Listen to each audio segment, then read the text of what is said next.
Bon alors Fred, toi qui es l'organisateur et le créateur de ce bel événement qui est le Quimper Urban Nostrail, comment se passe cette première édition puisqu'on voit les coureurs qui défilent devant nous? Bah, ça se passe super bien, les gens sont super ravis, j'ai que des bons retours, ils ont pris plein de plaisir et c'est ce qu'il fallait, moi c'est ce que je voulais, donc que tout le monde soit content. Après comme toute manifestation, il y a des petites choses à revoir, mais non, pour l'instant ça se passe super bien pour une première, je pense qu'on ne pouvait pas espérer autant, on a refusé plus de 250 inscriptions, donc c'est vraiment génial, c'est vraiment génial. 600 personnes à peu près au départ, c'est ça? 600 au départ, ouais, et on a refusé au moins 250 inscriptions dans la semaine. Ouais. Il y avait même des gens qui m'appelaient ce soir à 6h pour savoir s'ils pouvaient venir courir. Donc ça laisse de belles perspectives pour les années à venir. Ouais, je pense qu'on peut faire un gros événement à Quimper sur ce trail.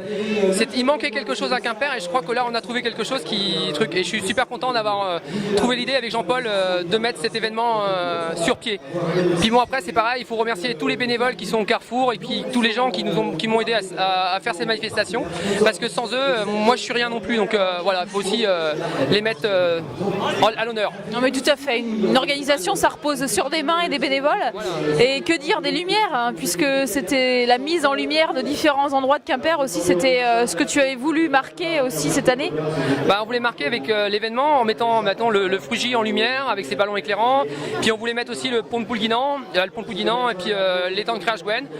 Bon après on voulait passer dans l'orangerie d'Aniron, mais on a eu un refus, donc il fallait payer pour pouvoir passer, donc petite organisation, on n'a pas voulu faire, on verra l'année prochaine. J'espère que Mme de Massol changera d'avis sur ce projet-là.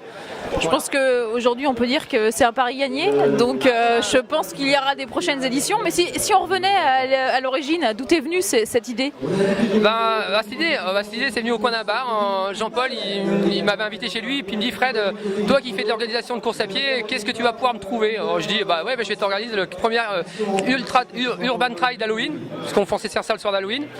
Après on est revenu en mairie, et puis la mairie comme ils étaient banco, on a dit Quimper Urban Nostrail, voilà. Donc c'est un super projet et puis je suis super content que ça se concrétise comme ça. Et c'est un projet qui a mûri il y a très longtemps ou c'est né au mois de septembre.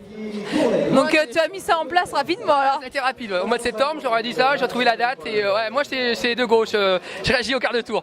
Voilà, mais après j'ai plein de projets dans la boîte pour Quimper et bon, après il faut suivre, mais après moi j'ai un métier qui est très prenant aussi, donc c'est pas facile, mais voilà. Et comme tu dis, je pense que tu as une bonne équipe de choc derrière toi qui te suit parce qu'il faut t'accompagner aussi sur les projets parce que ça culmine là-dessus.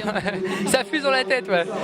On me dit de me calmer des fois aussi, on me dit non pas trop, mais bon avec des petites montagnes on arrive à faire des grandes rivières. Donc je pense que le rendez-vous est pris, hein. Je pense que l'année prochaine, seconde édition. Seconde édition et puis on essaiera de faire 2 distances, une distance courte et une distance longue. Donc si vous savez pas quoi faire, le 31 octobre 2014, rendez-vous au Quimper Urban Nostrail, n'est-ce pas Fred? Oui Karine.